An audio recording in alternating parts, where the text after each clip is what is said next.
Breaking news. Please stand by for another C2C World News Now current event. Rocks were thrown, followed by a sustained attack with knives and sticks, until we reached our car, cut, bruised, and without one of our cameras. Government officials are in the Calais Jungle migrant camp to try to identify unaccompanied minors eligible for resettlement in Britain. The UK hasn't yet honoured a commitment to resettle hundreds of youngsters who claim to have family in Britain. A French deadline to dismantle the camp has now been pushed back until next week. But Sky News has found evidence of new camps growing in size as groups of violent migrants roam unhindered. Mark Stone reports now from the south of Calais. We can meet London. It looks like the jungle. It has the same sense of permanency, the same squalor. But this isn't the Calais camp. 30 miles to the south, it's a new, growing migrant settlement. The demolition of the jungle hasn't even begun, but already this is the consequence. New camps are popping up across northern France. By day, they seem mellow. We're welcomed. Until recently, this place was home for just a few dozen. Now more than 300 are here, all East African, from Eritrea, Ethiopia and Sudan. They're keen to show us why they say they escaped their homes. Political oppression and brutality. Nasruddin tells us he's here alone and just 16. He may well be, but he's no papers to prove it. Ethiopia is probably, but I like my country. This Ethiopia government is not good. Yes, killed Oromo people. Working out who's telling the truth here and who's chancing it is one of so many complications. How does any European government assess who should get asylum and who shouldn't?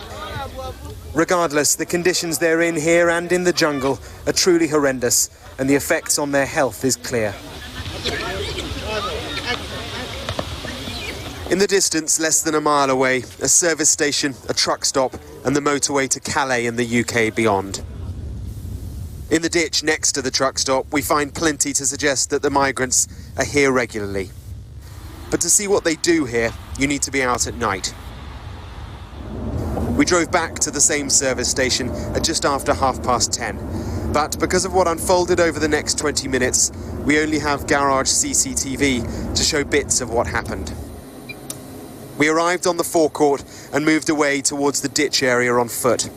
We'd been welcomed earlier by the migrants. We felt no threat.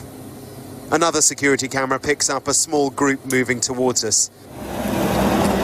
We spotted them and filmed briefly. But then 24 turned up, rocks were thrown, followed by a sustained attack with knives and sticks, until we reached our car, cut, bruised, and without one of our cameras.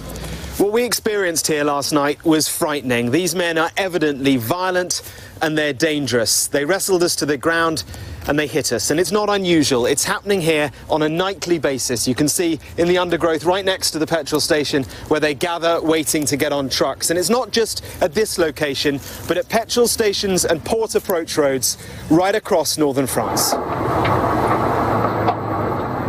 Weekly, truck drivers film the attacks.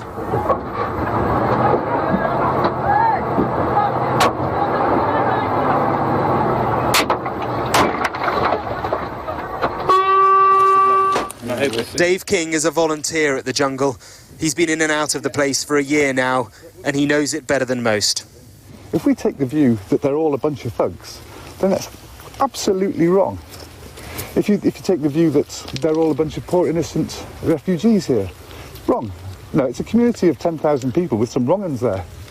and as there is in any community of 10,000 people.